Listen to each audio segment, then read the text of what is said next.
From Interior Alaska's most trusted news source, this is the Fbx Evening News.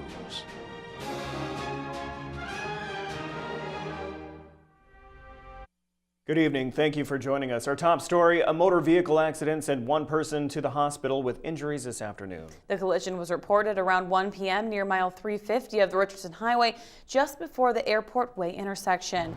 It appeared that the vehicle lost control at a high rate of speed and hit a tall light post on the side of the roadway, totaling the truck and taking out the post. Traffic was backed up for a short time as authorities worked to clean up the accident, and EMS transported the unidentified driver to the hospital with unspecified injuries. Assistant Fire Chief Ernie Miswitz said the cause of the crash was likely the slick road conditions. Crews got there. We had some vehicles that were off the road. They had struck a light post, and so there was a considerable amount of damage. Well, I think the big thing is that we need to slow down. With the sunny weather we had over the weekend and the new snowfall that we had today, the roads are a lot slicker than they've normally been, and it's kind of deceiving out there. And so if we slow down, it's a lot easier for us to maintain control of our vehicles and be able to stop if something should happen. The Fairbanks North Star Borough Pollution Control Commission will meet tomorrow night beginning at 6:30 in the Assembly Chamber. The 7-member panel will review and discuss the proposed borough ordinance regarding the PM 2.5 air quality control program. The ordinance sets a tiered alert warning system on days of poor air quality and potential wood-burning bans associated with the alerts. It also builds a monetary fine schedule for a list of 15 wood-burning related infractions. The commission will take public comment prior to discussion and making recommendations. Borough Assemblyman John Davies, the primary sponsor of the ordinance, says the overriding issue is cleaning the area's dangerously dirty air. It's a serious health issue. With the air we have now, we're probably killing about 50 people a year.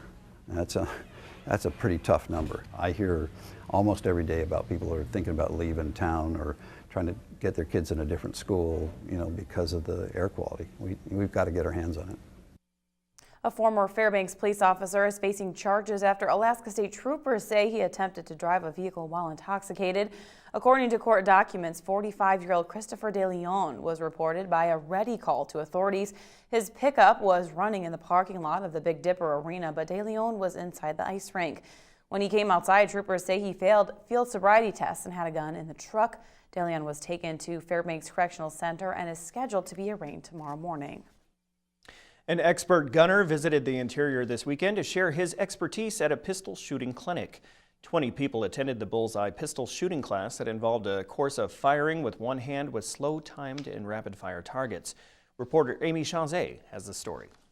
Ready on the right, ready on the left, ready on the firing line.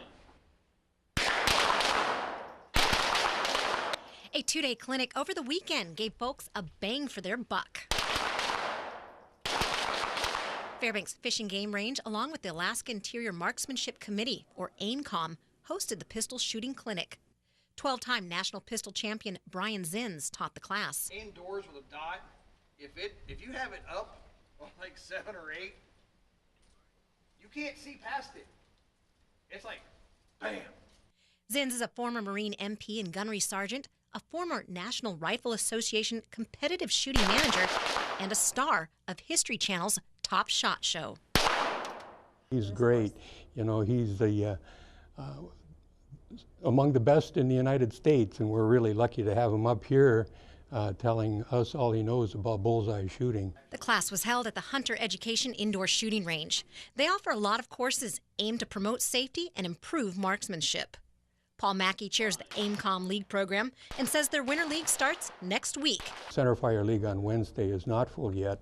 We've got about 14 people enrolled so far, so we've got some room for some more people. And they can go to the AIMCOM website, aimcom.org, and they can register and pay the fee there. Mary Downs attended the clinic and is a Bullseye League member. She says the Fish and Game Range is a great place for practice and a great place for women to gain confidence with their shooting. Even if you're a woman, they're very nice and they help you. And I didn't even touch a gun until I was 50 years old, and everybody was more than willing just to help me learn how to clean my gun, tell me what to do when it went wrong, tell me which different guns to buy, show me different makes and models. And now they have beginning classes for women too. For Channel 11. I'm Amy Chassé. All right, when we come back, today was the observance of the birthday of Martin Luther King Jr. Also, we take a look at some of the events that went on related to the day. Those stories are next. Stay with us. And welcome back. To honor the memory of the man who dreamed of equality for all, the Martin Luther King Jr. Celebration Committee hosted a scholarship fundraiser. To help their efforts, they brought in comedian and actor Michael Collier to speak his mind in front of the crowd. Reporter Ryan Grimes has the story. Comedic legend Michael Collier pulled no punches on race, equality, and the cold weather in Fairbanks at a local dinner fundraiser. They got sugar baby and sugar daddy. They got moon pie in the box. Anybody had blueberry pancakes at her? Collier came to Fairbanks at the request of Dr. Mickey Barker, the president of the Martin Luther King Jr. Celebration Committee. The committee hosted a dinner to raise over $8,000 for the MLK Jr. Scholarship Foundation. The celebratory dinner is about fellowship, where we can sit together and we can actually enjoy spending time with each other. And with Mr. Collier here, he is about humor, and humor brings people together. Collier is well known for his passion for charity after donating half of his $100,000 after winning a comedy championship on the TV show Star Search.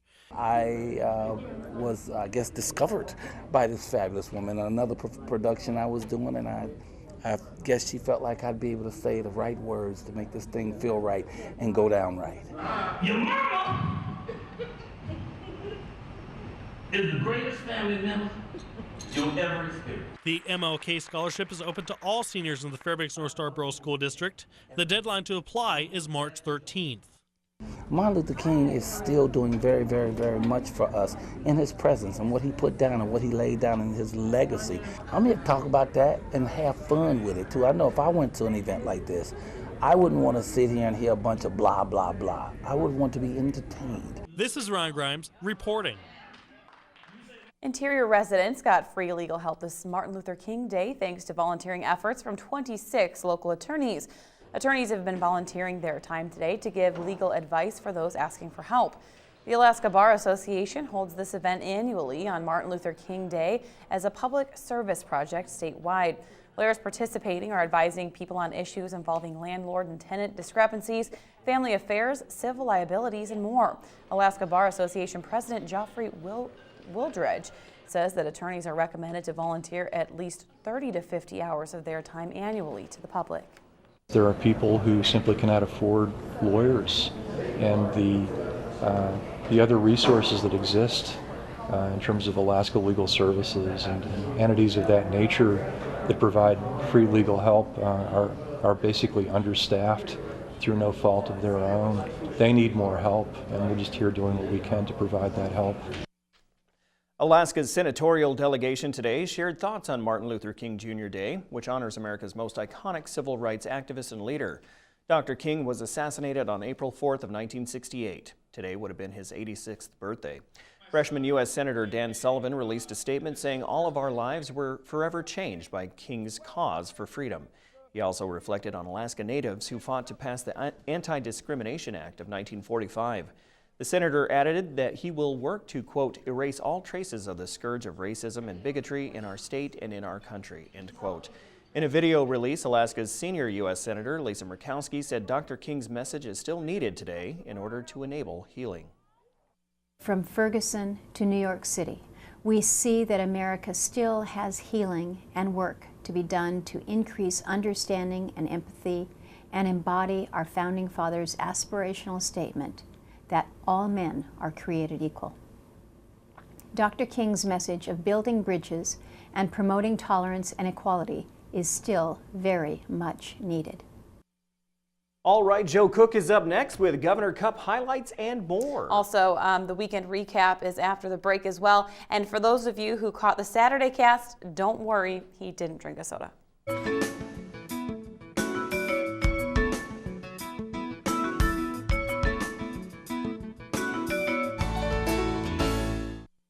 Welcome back, Interior Alaska. Joe Cook here with your weekend recap. After this weekend's hockey games, the Alaskan Anarchs are in a bit of a hole. Friday night, UAA escaped with a 2-1 win. Saturday night, the Nooks aiming to bounce back down 0-1. Trevor Campbell to Brandon Morley, and we're knotted up at 1-1 in the second period.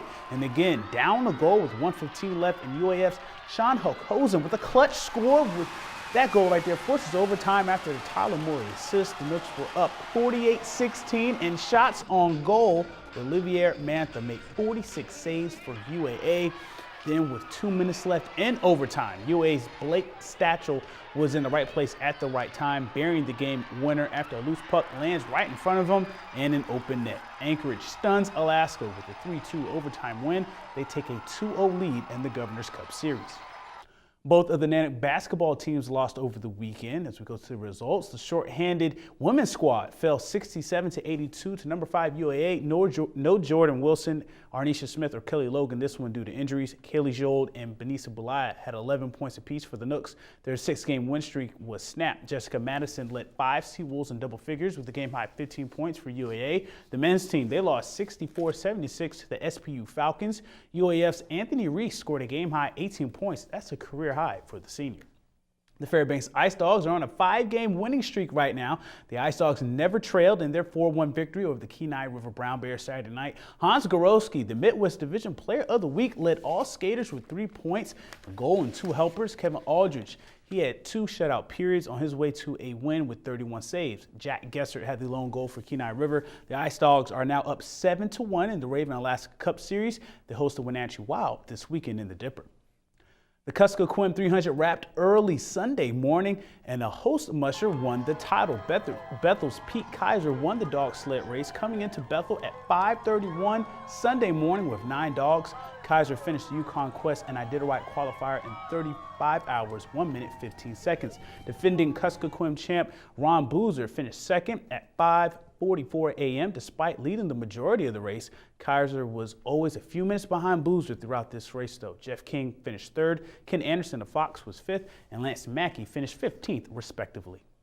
Arguably one of the best basketball tournaments of the year wrapped up this weekend. Here's a recap of the final day of the 3rd annual Joe T. Classic.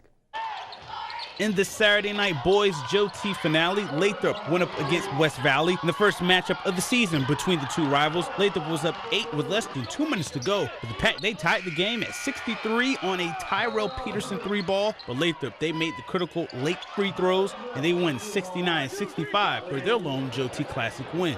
Saturday afternoon, the championship game was between the Monroe Rams and Barrow Whalers. The defending 3A champs had a 10-point lead in the 3rd quarter, but Barrow rallied. They were down just 3 going into the 4th. Kameka Hepa scored 22 points in the 2nd half, led Barrow with a game-high 29 points. The Whalers win 56-49 over Monroe for the Joe T title. It's the Rams' first loss since February 2013 to an Alaskan team. Obviously, we wanted to win, but you know, Jalen McCullough, he's good, so that was kind of that's who we focused on most. That's who we wanted to contain, because we knew if we could contain him, then we could contain the rest of the team. It definitely gives us confidence, and we hope to continue our streak. The Lathrop girls defeated Bartlett 50-42 on Saturday to capture their first Joe T Classic championship. They also beat Monroe and Barrow on their way to the title. Lathrop freshman guard Jana Hadukovic was named the MVP of the tournament, and Kameka Hepa was MVP for the boys tournament.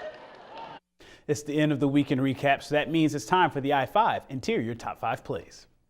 At number 5, nice teamwork from the West Valley Wolfpack on the power play. Parker Wallace to Caleb Moretz to Trenton Woods for the finish. West Valley wins 9-0 over Juneau on Thursday. Number 4, North Pole's James Laslofley with the slapper on the power play, the first goal in a comeback effort in a 4-2 win for North Pole over Juneau. Number 3, UAF Hockey, a beautiful goal set up by Trevor Campbell, and Brandon Morley buries it for an equalizer in Game 2 of the Gov Cup. UAA wins 3-2 in OT. At number 2, West Valley's Tyrell Peterson with the Dr. J-style go-ahead layup with 16 seconds left versus Monroe on Thursday. Peterson gets the I-5, but Monroe gets the win. At number 1, Jalen McCullough's 7 3-pointer, 33-point second half, and Monroe's 80-74 overtime win over West Valley in the Joe T. Classic opener on Thursday. A game high and tourney high 35-point game. To vote for the play of the week, click on your play on the I-5 poll on Webster11.com. You can also comment on the KTVF Facebook and YouTube posts, and send a tweet to KTVF11 Sports on Twitter for your vote. The play of the week will be revealed this Friday.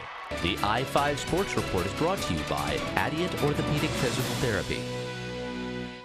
And that'll do it for sports tonight. Mike Schultz is next with your full weather forecast, and we'll catch you next time. Hello, everyone. Welcome back into Fairbanks Evening News. Mike Schultz with you once again talking about the weather, and hope you had a good weekend. Weather-wise, wasn't too bad until this morning when we had a little bit of light snow that moved in and, of course, made the roads really nasty and slick. We'll talk more about that in just a little bit. Our photograph tonight, we are not endorsing the Seattle Seahawks. It just happens to be this picture was sent in by a Seahawk fan, obviously, because this is Seattle Seahawks eye in the sky. Not sure if it's photoshopped or not, but if it isn't, it's just really an amazing aurora shot. But look at the looks here. It looks just like a Seahawk. That's pretty impressive. That was sent in by Beverly Dementif. And as always, if you have a photograph, by all means, send it to photos@ktvf11.com. The aurora, the almanac right now looks like this. 9 degrees after a high of 11 today. The low last night, 7 below. 1981 got up to 42 degrees that day, down to 64 below in 1906, sunrise and sunset, about 5 hours and 39 minutes, a gain of 6 minutes from yesterday. And because of the light snow, we do have some slick driving conditions to warn you about. Roads are extremely icy with the new snow and the colder temperatures, so drive defensively. Give yourself plenty of distance between you and the next car, and watch those intersections. Approach them very cautiously. Here's our satellite and radar. You can see a little bit of moisture moving across the Fairbanks area. Not a whole lot. The main moisture to the northwest of us and down to the south, not a whole lot going on there either. What's going on across the rest of the state? Well, the rains continue to fall over southeast Alaska, Juneau and Ketchikan, catching that with lots of heavy rain there. Over to the south central sections, down around Kodiak Island, a little bit of light snow falling there, 34 degrees. Up and down the west coast, we have clear to partly cloudy skies, temperatures in the single digits, and 19 below at Barrow. Pretty chilly there, just the opposite at Fort Yukon, 5 above, very comfortable there. Over the lower 48, looking at the Pacific Northwest, skies have cleared out. 50 degrees at Seattle, 60 at San Francisco. Nice day in Denver, 58. A little snow falling around the Central Plains into the Minneapolis-St. Paul area. Over the deep south, excuse me, we have mostly sunny to partly cloudy skies, and the same over the northeast. On the satellite and radar, not a whole lot going on. A little bit of activity moving across the Great Lakes and across the deep south, while out to the west, a little bit of snow shower activity around Denver, but the rains have stopped over the northwest part of the country. And the overall outlook for later on this week is calling for that jet stream to once again take a big dive down to the south. Even though it's diving down to the south, it's not going to have a lot of cold air with it, which is nice. The cold air mainly across the Great Lakes. Well, back to Alaska for tomorrow. Here's what it looks like. And the northern sections looking at mainly cloudy skies for Nome and Fort Yukon. Some scattered clouds in the Barrow region. Over the interior, for the most part, mostly cloudy skies. Some fog patches at Fairbanks. Partly cloudy skies in Healy and Delta Junction. Over the southeast, the rains will continue. Periods of heavy rain for both Juneau and Ketchikan. They're getting dumped on. And over the southwest part of the state, once again, a mixed bag of weather. Mostly sunny skies at Bethel, cloudy for Cold Bay, and rain and snow at Kodiak region. And down over the Anchorage Bowl, mostly sunny skies in Anchorage, cloudy skies for Homer, and partly cloudy skies at Valdez. Well, time once again for our kids' weather. And this week, we're going to be going to the Tickasuk Brown Elementary School. But today, because it's a holiday, we're going to give you a weather fact. And our weather fact is, in 1990, Gascon, New Mexico had a snowstorm drop by for about 36 hours and dropped 36 inches of snow on them. That's a lot of snow in a short period of time. Thanks to Mount McKinley Bank, and as I said before, we'll be visiting later on this week, actually starting tomorrow, with the kids from Tickasuk Brown Elementary School. All right, here's your forecast for the remainder of the night. Cloudy skies, snow flurries slowly tapering off. 1 degree below zero for the overnight low. Tomorrow's forecast, patchy morning fog, then mostly cloudy skies, a little chilly, 6 degrees. And the extended forecast calling for not a whole lot of change until later on in the week, when we'll start warming back up again. You can see maybe some light snow possible for Wednesday and Thursday, and then mainly cloudy skies. Overnight lows will also be very comfortable, starting off kind of chilly, but then rising above zero to about 5 above for each day through the 5-day period. So once again, our bizarre weather continues. No, it's perfect. It's great weather. Yeah, absolutely. Bizarrely good. But Bizarrely good. we do need to mention that there were multiple accidents today, so make sure to Yep. slow down. The fresh snow has covered the ice, so just a reminder. Very much so, good. yeah. Thank you, Stephanie. And also a reminder, Joe, don't drink soda before soda news before- All right, flash. so put the rest. Won't happen again. Won't happen again. Got it. Shout out to Master Control. That's Thanks. going on a blooper reel, by the way. All right, that will wrap up this edition of the Fairbanks Evening News. We are glad you could join us. Tonight on NBC Nightly News, the children of Selma remember Dr. Martin Luther King Jr. That's next with Brian Williams. And a reminder, join us here 6 days a week at 6 and 11 or online anytime at webcenter11.com. From all of us here at the News Center, have a good night. See you at 11. Yeah.